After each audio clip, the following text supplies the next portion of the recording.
અરવલ્લી જિલ્લાના મેઘરજનગરમાં અયોધ્યાથી આવેલ અભિમંત્રિત અક્ષતકુંભની શોભાયાત્રા ભવ્યથી ભવ્ય રીતે કાઢવામાં આવી।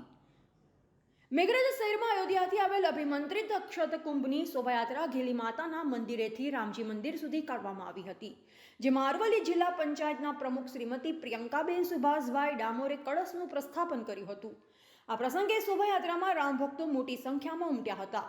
આ કળશ યાત્રામાં વિશ્વ હિન્દુ પરિષદના જિલ્લાના પ્રમુખ સંજયભાઈ ભાવસાર, પૂર્વ શિક્ષણ મંત્રી હીરાજી વાલાજી ડામોર, પૂર્વ જિલ્લા પંચાયતનો પ્રમુખ કનુભાઈ મનાત, વીએચપીના કનુભાઈ પરમાર તેમજ ગાલાજી ડામોર, હિન્દુ સમાજના આગેવાનો પણ ઉપસ્થિત રહ્યા હતા।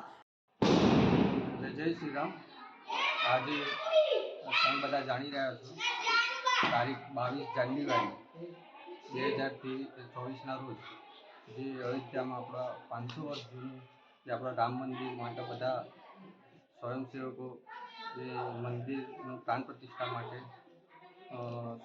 એની શોભાયાત્રા માટે જે કળશો આવ્યા હતા, દરેક તાલુકામાંથી એક કળશની શોભાયાત્રા સફળતાપૂર્વક અને બધા જ સ્વયંસેવકો સાથે મળીને શાંતિપૂર્વક પૂર્ણ કરી અને દરેક હિન્દુ ભાઈઓ તથા બહેનો બધાનો હૃદયપૂર્વકથી આભાર માનું।